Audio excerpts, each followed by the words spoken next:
Hola a todos, vamos a continuar con los tejidos fundamentales. En este caso vamos a hablar de tejido nervioso. Más hacia el final del año vamos a hablar de los órganos del sistema nervioso, pero en este caso solamente vamos a hablar del tejido fundamental. El tejido nervioso es un tejido que produce y transmite impulsos nerviosos.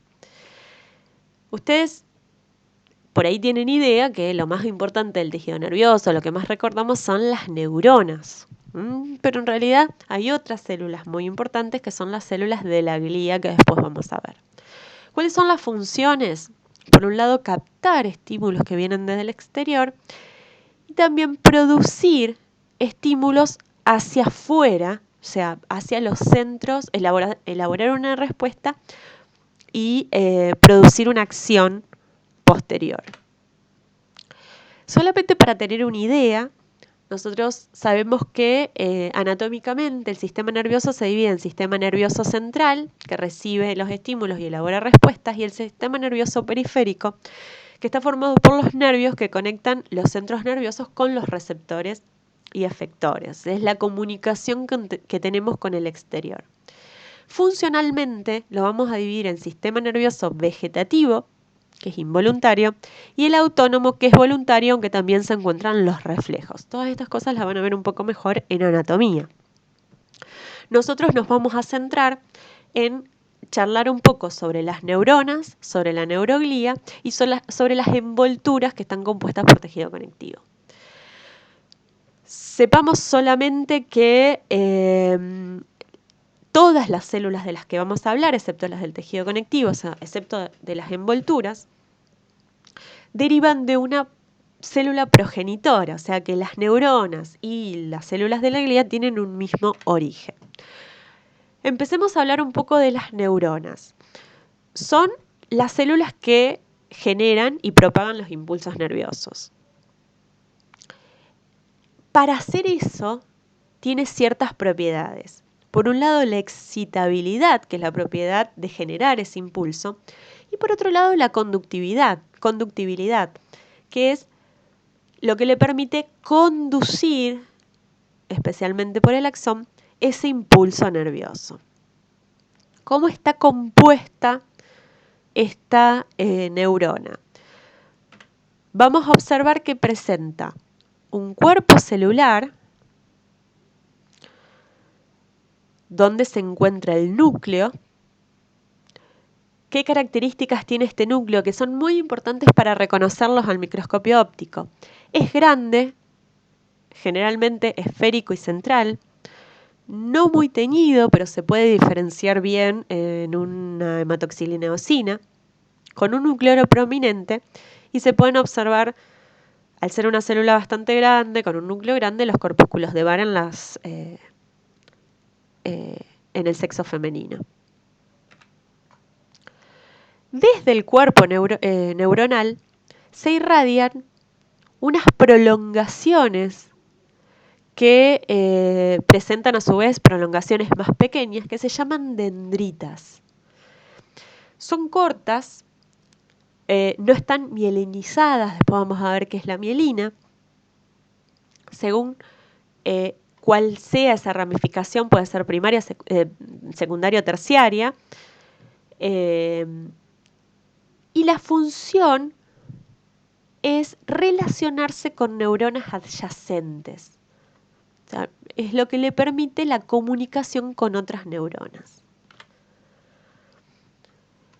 Por otro lado, tenemos una prolongación muy larga que se llama axón, que parte del cono axonal y tiene una medida variable dependiendo el tipo de neurona que se encuentre y termina en ramificaciones que se denomina teledendrón o telodendrón.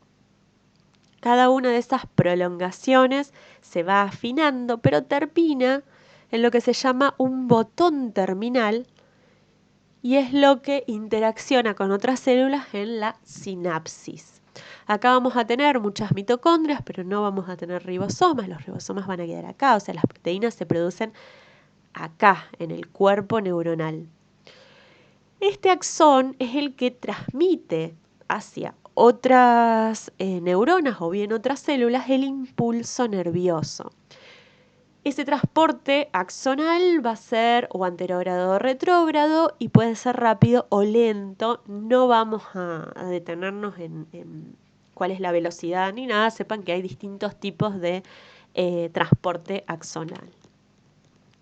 Tipos de neurona, nosotros por ahí describimos esta para ver todas las partes, pero en realidad recuerden que hay distintos tipos.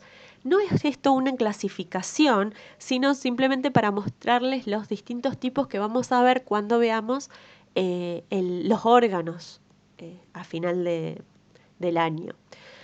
Esta es la clásica, que es la que más se dibuja generalmente cuando estamos estudiando, que es la neurona motora clásica. Pero después tenemos neuronas con muchas más arborizaciones o bipolares, donde tenemos dos axones. En este caso parece bipolar, por eso se llama pseudo-unipolar, pero parece bipolar, pero como parte de un solo axón que después se divide, es pseudo o unipolar. Bien, entonces formas de neurona vamos a encontrar un montón. Si las tenemos que dibujar, siempre dibujamos la neurona clásica. Les dije que el axón era muy importante, la terminación del axón era muy importante porque se va a producir la sinapsis. Sinapsis es un concepto que seguramente han escuchado y es el punto de contacto entre dos células especializadas para la transmisión del impulso. No necesariamente tiene que ser entre dos neuronas, pero hay muchas sinapsis entre las neuronas. Tenemos muchas neuronas que se comunican entre sí, se conectan entre sí. Las sinapsis pueden ser entre axón-dendrita, axón-soma-dendrita-dendrita o axón-axón. O sea, va a depender de el órgano donde nos encontremos y el lugar del órgano donde nos encontremos. Pero recuerden, como vimos en músculo, que también pueden ser entre las neuronas y otras células excitables, por ejemplo, las musculares. ¿Por qué necesito que haya una sinapsis? Porque el impulso nervioso, que básicamente es un potencial de acción, es un cambio de la polaridad de la membrana, se va a transmitir de una célula a otra y a través se va a transmitir por toda una célula y a través de la sinapsis de una célula a otra. Siempre que tenemos una sinapsis vamos a tener una célula presináptica y otra que les vamos a llamar postsináptica. Básicamente tenemos dos tipos de sinapsis, las sinapsis químicas y las sinapsis eléctricas. Las más comunes que vamos a hablar son las sinapsis químicas, donde vamos a encontrar una estructura particular donde tenemos un espacio intersináptico entre la célula presináptica, neurona generalmente presináptica, y la neurona u otra célula postsináptica. La neurona presináptica va a contener vesículas de neurotransmisores que a la llegada del potencial de acción van a ser liberados. Este es el botón sináptico. Van a ser liberados en esos neurotransmisores a la hendidura sináptica y la neurona o célula postsináptica lo que va a tener en su membrana, en este espacio intersináptico, son receptores para esos neurotransmisores. ¿Qué son los neurotransmisores? Son sustancias generalmente proteicas que sirven para la comunicación entre una célula y otra. Hay muchos tipos de neurotransmisores, nosotros no vamos a ver cada uno en particular. Nombramos en músculo la acetilcolina, porque es el neurotransmisor de la contracción muscular, pero hay un montón más. Algunos son estimuladores, otros son inhibidores de la respuesta. Y dependiendo del impulso y del tipo de célula se van a liberar unos u otros.